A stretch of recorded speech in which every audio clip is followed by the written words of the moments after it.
welcome to the sixth episode of the Climate Voyage podcast series, where we talk about the link between climate change and biodiversity. I'm Rasarananda Sena, and this podcast is conducted aligning with British Council Youth Climate Ambassador Program 2023. So our main collaborators are British Council Sri Lanka, Global Youth Biodiversity Network Sri Lankan Chapter, and Earth Lanka. So today's podcast is about building socially just solutions for climate change and biodiversity. The guest speaker of today's episode is Axel Eriksson. He's the coordinator of Global Youth Biodiversity Network Europe, and he has represented Sweden in the UN Climate Convention. Can you provide us a brief overview on the triple planetary crisis and the linkage between those elements, especially in the context of climate change? So as Sarah mentioned, I both engaged in biodiversity through Global Youth Biodiversity Network and also in climate, where I've represented Swedish youth in the UN Climate Convention, the UNFCCC, as a UN youth delegate. And in these contexts, I often hear the term triple planetary crisis. This refers to the intersecting three crises of climate change, biodiversity loss, and pollution. And the term has gained more and more traction recently in the UN. I think especially with the large meeting Stockholm Plus 50 last summer, it became more and more prominent. And for me, it is very important since these three crises are very much connected and need joint solutions. Since, for example, biodiversity loss and pollution might worsen the impacts of climate change, where biodiversity loss is a fundamental precondition for ecosystems to have resilience. So, for example, if we lose biodiversity in, let's say, mangrove forests or trees in boreal climates such as my own, that might mean that the impact of sea level rise might be more severe and similar, and sequester carbon, which also has a large impact on mitigating the effects of climate change. Another example is that climate change might actually worsen biodiversity loss or pollution.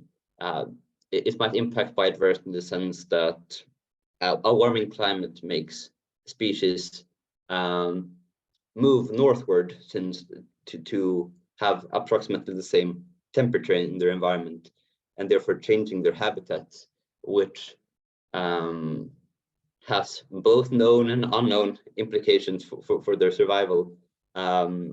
So climate change is a large driver of what we now call the sixth mass extinction due to climate change, but also very largely due to land use change. So lately there were many discussions on injustice caused to the marginalized people and different sectors of indigenous people when it comes to decision making. So, in the context of climate change and biodiversity, how can we ensure that marginalized voices are included in decision making process? And then as a society, I believe it's important to create more accessible decision-making spaces, which enable for a wide range of voices to be heard. And again, I often have had easier than other youth that I know of to reach my local politicians or access decision-making spaces, whatever that might mean. But I would like to see more diversity in the youth that are represented in those spaces, both if you see to consider socioeconomic circumstances, that it should not require that you have own money to spend on getting to those spaces. For example, traveling to a conference, or it should not depend on you having an established network, just because you happen to have parents that know people of relevance in those decision-making spaces, and so on. So to create such accessible decision-making spaces, I believe that it's important to fund the participation of youth, no matter where they come from, but with especially a special focus on those who would not otherwise be able to participate.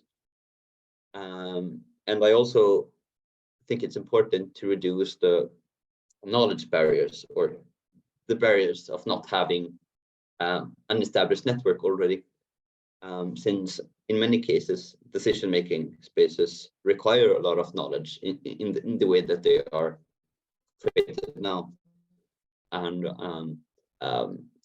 in my context, in the UN Climate Convention or the UN Biodiversity Convention, there are a lot of abbreviations and a lot of different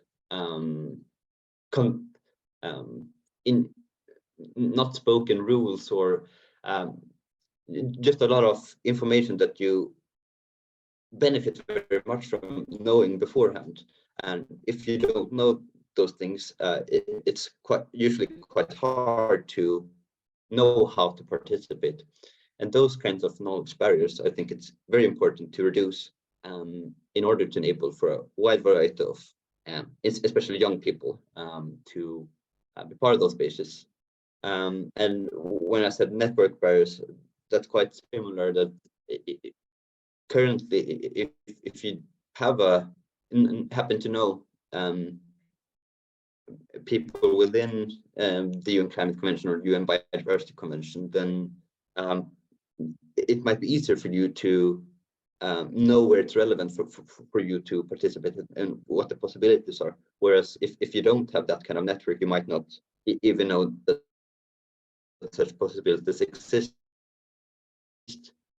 And that's also something we as a society need to work on in all decision-making spaces, that opportunities should be accessible, open to anyone, and be easy to find, even if you don't have someone who can recommend them for you.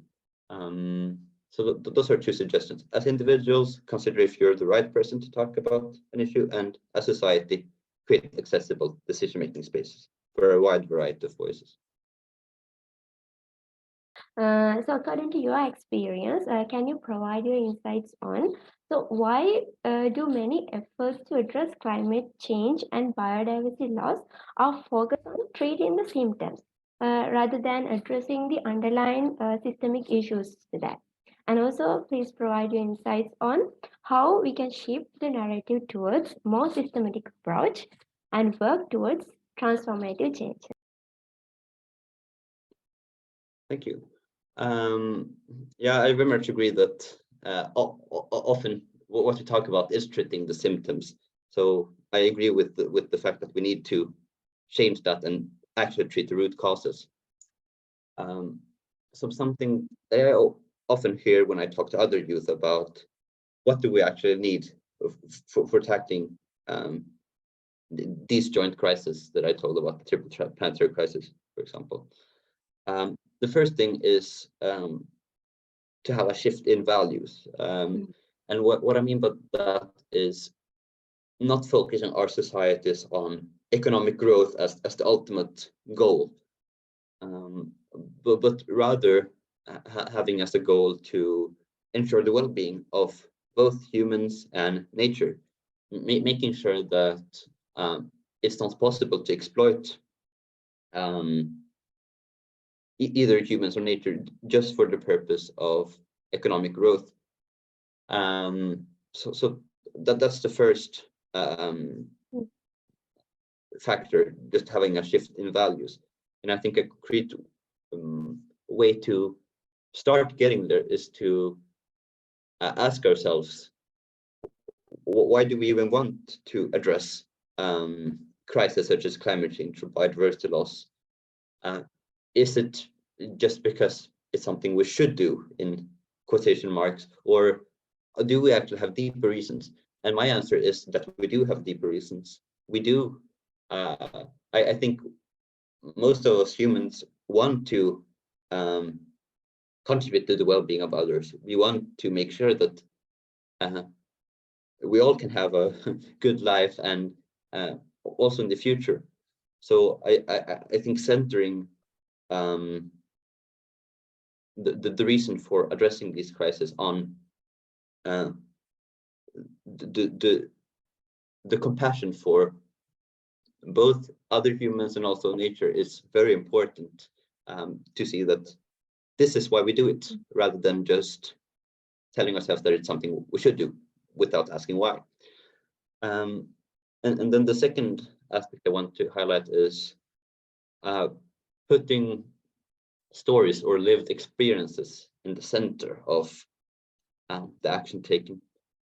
And by that I mean that it's important to hear from the communities currently experiencing these crises, to try to understand or listen to what it's like, and what their needs are, and what their capabilities are, or what they need in order to act on these crises, rather than just dividing the world into those causing the crisis and those who are victims of it. I think we should think of each and every one of us as actors. And I mean, of course, we all have different impacts associated with this, but I think we all have motives for acting, and that we want to contribute to solving these crises of climate change and biodiversity loss. So my point is that it's important to hear the stories of others experiencing the crisis, and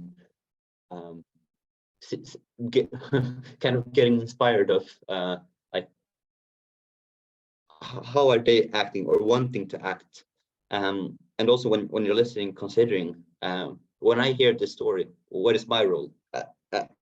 Am I a decision maker who could actually contribute to, in some way mitigating the impact that I hear about, or am I a fellow activist who should also take action and in some way stand in solidarity with the people telling these stories? So again, my 2 points: shift our values of society and put stories at the center. So, Axel, how can we bridge the gap between scientific knowledge and the implementation of socially just policies and practices? And also, what strategies can be employed to ensure scientific findings and recommendations are accessible to communities? I think it's important to start redefining what do we as a society value as knowledge, and by that I mean traditional knowledge has, for example, existed for millennia in some cases. That is the traditional knowledge of indigenous peoples who have lived on the traditional lands for sometimes millennia, and in all of this time, in many cases, they have not like depleted their environment of what we call resources or ecosystem services or so on. Their interaction with the environment has always been respectful and based on a mindset of not taking more than what you need. So I very much think we could learn from those kinds of experiences, or like maybe I should call it a best practice almost, that we can really learn from that this has worked for millennia, basically. And also when I talk about redefining what we value as knowledge, I think it's important not to impose this kind of universal view of what is appropriate, but rather that solutions to the climate and biodiversity crisis should be locally appropriate, since usually those living in an area know their environment much better than others do, and know what has worked well and what has not worked well in that environment, in terms of what depletes the soil or erodes it, whereas what can actually restore the nature and make sure that it continues to be vibrant and continues to harbor the same species. I think that kind of understanding that there is no one size fits all solution, but rather we should ask local communities what they see as appropriate in their context. I mean, of course, it's okay to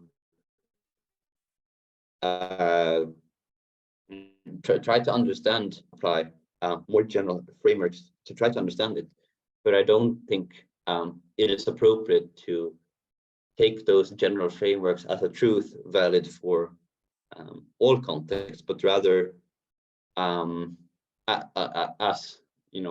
a start of the discussion, just one perspective among many, in order to try to come up with local solutions. And then the second point I want to highlight is transfer of both technology and information. So in the UN Climate Convention, the UNFCCC, it is often talked about technology transfer, which in short means making sure that technologies that currently exist mainly in wealthy countries, such as my own Sweden, actually reach to a broader population than those, and also that it's easily accessible for more people. Not that countries which are currently very much impacted by the effects of climate change, they should not have to pay for expensive technologies just to solve this crisis, which will be even more expensive. So I very much think that coming from a quite innovative country which develops a lot of new technologies, it is important that countries such as my own make sure that the technology actually benefits the world rather than only our particular country. It's not reasonable to expect like countries which don't have as much resources to spend on tackling these crises because of debt or because of a history of colonialism which hindered that kind of economic development. So I very much think that we should always keep in mind the history, and that there are some countries that have more responsibility and more currently more ability to actually spend resources on this. So it's a known fact that socio-economic inequalities often intersect with climate change and biodiversity loss. So how we can ensure that the solutions we take are not effective but also socially just? coming from a global north country, which, and not myself being very affected by socioeconomic inequalities in a negative way at least, it is hard for me to talk from experience about the needs and vulnerabilities of different communities. But with that being said, I, I believe that it's important to, whenever a decision is made, or it's going to be made, which will impact certain communities, it's important to consult those affected communities and put their needs at the center of the decision, so that it doesn't become a matter of, for example, my country, Sweden, making a decision about our emissions, which will, if for example they would increase, that would maybe not show a very direct impact on our own country, but it would show a direct impact on the countries that are currently facing the worst consequences of climate change, such as rising sea levels or droughts or similar. And I very much believe that we should consult those who are affected, and not just think that we know what their needs are, because we don't. It's only those experienced it who could actually tell what their precise needs are. So that's one central element, consulting those affected. And then I think it's important to put human rights and solidarity in the center of the solutions that we propose to, whether it's climate change or biodiversity loss, because fundamentally it is a human rights issue that there are countries who have built their wealth and like physical well-being on decades of intense resource extraction from the environment, which has deprived other communities, both like globally, but also within countries, of their ability to do so. So for example, in my case in Sweden, I did say before that Sweden is a quite wealthy country, and so in many cases doesn't experience as direct impact as many other countries. That is only partly true, because in the very north, the indigenous Sami people have, and other Arctic minorities have experienced like changes to their traditional land because of climate change, and also because of the forestry industry, which threatens their traditional way to make a living. And that very much relates to both the consequences of climate change and biodiversity loss, but also the solutions that we propose to it. In Sweden's case, forestry, which is seen as a way to replace, for example, fossil fuels with biofuels, or replace concrete with wood in building and so on. But if that happens at the expense of Arctic minorities, then it is not a true solution, because it doesn't respect the human rights. So that's my second thought. And then another thought is that we should give room for, in these more wide decisions taken at the UN level, or other like international institutions, or even at the national level, for more local implementation of those decisions. Since I think it's not wrong in itself that decisions are made at a higher level, in the sense that it represents a larger region. But when those decisions are actually implemented, they need to give room for each community taking into account their local conditions in order to implement it. So, for example, when it comes to biodiversity, it is very dependent upon local ecosystems, what species might be appropriate there, or in what way one might have a forestry that doesn't deplete biodiversity entirely in the region and so on. And I believe that in many cases the local communities themselves know best how to take care of themselves and their environment, since they have lived in it often for generations. So very much giving room for their expertise and their role as actors in implementing decisions made at a higher level. You have mentioned about the indigenous people in Sweden. Have you taken any initiatives from Global Youth Biodiversity Network in Sweden to address the inequalities faced by the indigenous communities in Sweden? So I'm glad that you mentioned Global Youth Biodiversity Network in this context, since there is a Nordic chapter of Global Youth Biodiversity Network, and the Nordics are a group of countries in the north of Europe, mainly, where Sweden is included.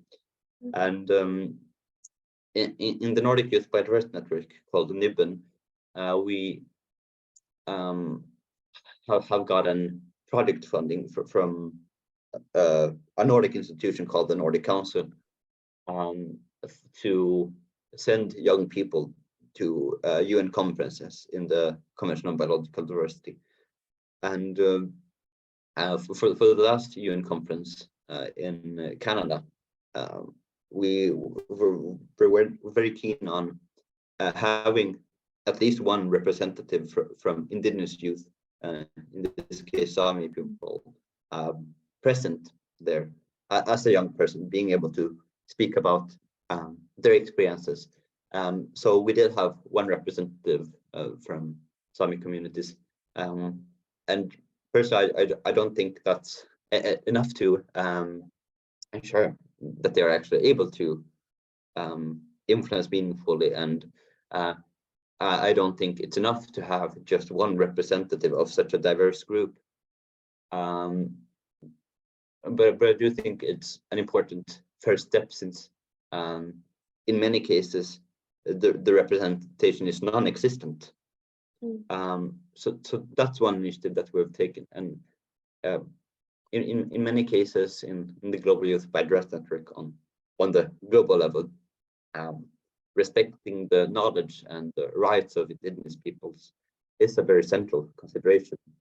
And what we usually try to do is, rather than just speaking about what do indigenous peoples need, actually let them phrase that and just stand behind their